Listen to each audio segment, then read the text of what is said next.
Okay, let's get right into it. We're going to break down what is, without a doubt, one of the biggest shifts happening in MarTech right now. Now, if you're a director of marketing ops or a data scientist, this isn't just another trend to watch. Nope. This is a whole new way of thinking. We're talking about synthetic customers. Picture this. It's 2026, and the game has completely changed. The sharpest marketing teams out there, they're not using you as a guinea pig anymore. That old model of just, throwing a campaign out there and hoping it works and risking annoying a huge part of your audience in the process, well, that's quickly becoming ancient history. And this is how they're doing it. This really gets to the core of the whole thing. Instead of gambling with real people and real sentiment, the top teams are now interrogating a perfect AI mirror of their audience.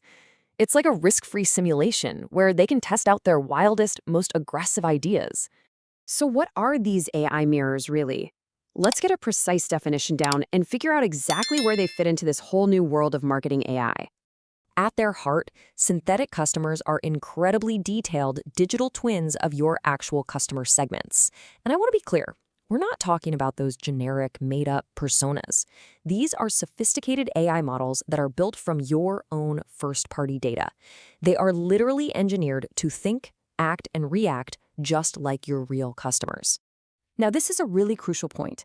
Synthetic customers are what we call agents for marketers.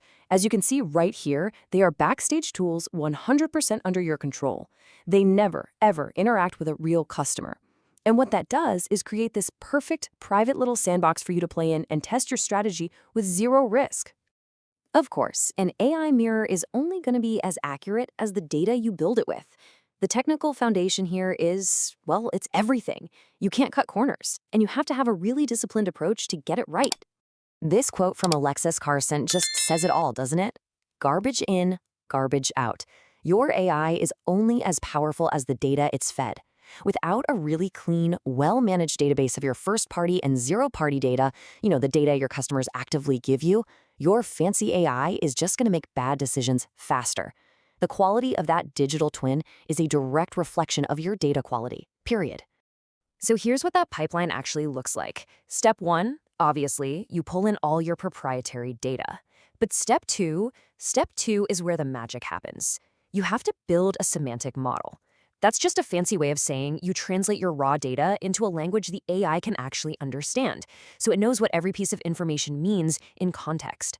You have to do that before you can generate a digital twin that you can actually have a meaningful conversation with. Okay, now we get to the killer app. This is the most powerful and honestly the most surprising part of this whole technology. It's something marketing leaders have basically been dreaming about for decades. Just think about that for a second. I mean, the real questions, the ones you can't ask in a survey or a focus group because they're too blunt, maybe a little too aggressive, or just plain awkward. What if you could get completely honest answers with no filter and no one trying to be polite? This is what we call undiplomatic interrogation. You can literally ask your synthetic audience a question like this, straight up, with absolutely zero risk of offending anyone. This gives you that raw, unfiltered feedback you need to tweak your messaging and strategy over and over again super fast before a real human ever sees it. But it's not a magic 8-ball. And these AI simulants, they aren't just mindless puppets that will do whatever you say. There's a really fascinating and important wrinkle here that you absolutely have to understand. The big AI models that these digital twins are built on, they come with their own set of principles baked right in. Anthropic, for instance, has this concept they call constitutional AI. It's basically a built-in rulebook that stops the AI from acting on requests that it deems, manipulative, deceptive, or unethical. And here is a perfect example of that in action, straight from a Claude system card. So a user tried to dress up a shady request, creating fake social media accounts, in this very academic-sounding language about voter demographic modeling. But the AI saw right through it. It understood the manipulative intent and just said, nope, not doing that. It gets the what, not just the how, and it will absolutely enforce its own rules. So let's put it all together. You've got the solid data foundation, the power of this undiplomatic interrogation, and these built-in ethical guardrails? What does that all add up to?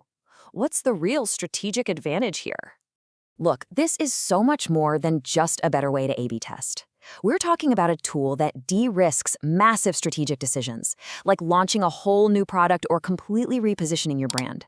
It lets you accelerate your entire go-to-market process because you get these incredibly deep insights before you spend a single dollar on the launch. So, if you take one thing away, let it be this: synthetic customers are not just another research tool. They are a fundamental shift from a reactive, let's test it and see model, to a proactive, let's simulate it and deploy with confidence model. It's a whole new way of making strategic decisions. And that leaves us with one final kind of mind-bending question. As these AI mirrors get better and better, to the point where they are indistinguishable from reality, how will that change your whole definition of what an audience is? At what point are you no longer just simulating a customer, but maybe just talking to a different version of them? Something to think about.